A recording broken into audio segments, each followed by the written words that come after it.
Habang nagpapalipad ako ng saranggola sa taas ng terrace ko, mas mataas pa sa saranggola yung iniisip ko. Paano? Pinaisip na naman ako nang nag-comment sa video ko. Ano na naman kaya ang maiisip natin na diskarte? Sa halagang 5 piso? Alam nyo naman ako, ayaw kong may gumugulo sa isip ko. Kaya dali-dali ko nang binaba ang saranggola. Hindi ko siya pinabayaan mag-isa. Alam ko kasing pakiramdam ng naiiwanan sa ere. O siya, tama na muna ang hugot. Focus na muna tayo. Kasi dahan-dahan tayong bababa dito sa terrace ko. Aray! Ayos! Okay guys, 5 piso lang pala ang budget natin. Ano kayang diskarte ang gagawin natin? Para mapabilis tayo, nagmotor na ako. Pero mahal pala yung gas, kailangan magtipid tayo. Kaya bumalik ako.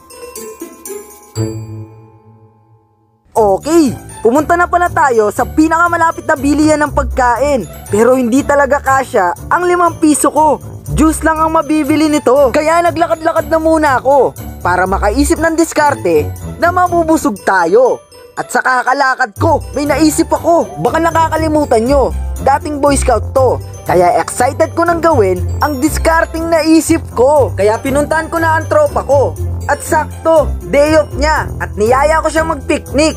Ito pala ang isa sa mga naiisip kong technique. Habang kumukuha ng pagkain ng tropa, oras na para gastusin ng 5 piso. Pabili po. 2 kilong bangus.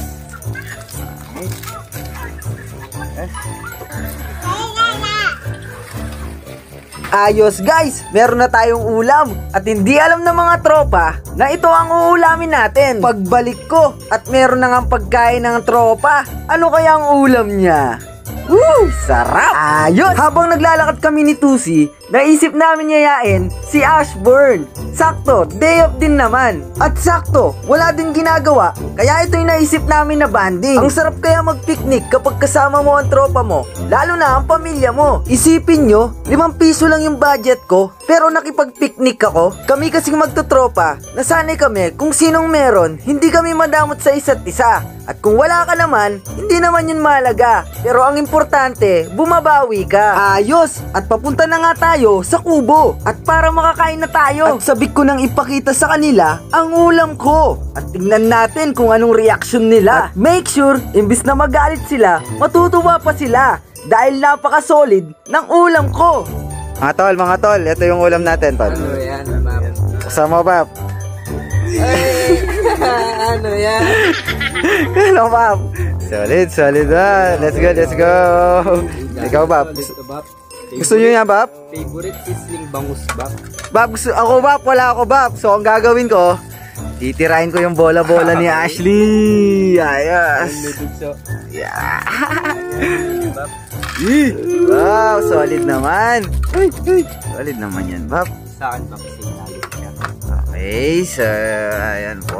Ayos guys! O diba? Ang saya? Para sa akin guys, napakalaking halaga dito ng 5 piso. Isipin nyo, dahil sa 5 piso, nakabanding mo na yung mga tropa mo. Kaya nasa iyo na lang talaga kung paano mo bibigyan halaga kung anong meron ka. Kung 5 piso na lang ang budget mo talaga, dumiskarte ka na. Marami namang malinis na paraan para kumita. O siya, kung naaalala nyo, meron pa tayong sukling 3 piso kanina. At dali-dali na akong pumunta sa tindahan para pambili ito. At bumili na nga ako ng yelo. Alam nyo naman yung mga Pilipino, kapag kumakain ng salo-salo, gusto nila may yelo. Gusto kasi nila lagi yung may malamig na tubig. At huwag nyo laging kalimutan uminom ng tubig. Stay dehydrated kahit hindi kanya mahal. Oh, nakita nyo, nasulit ko ang 5 piso ko. At sigurado, magtatagal ang yelong binili ko. Sa tubig pa lang, sulit na ang 5 piso ko. At paulit-ulit kong sasabihin sa'yo, hindi tayo palaging ganito. Basta magtiwala ka lang lagi sa plano mo.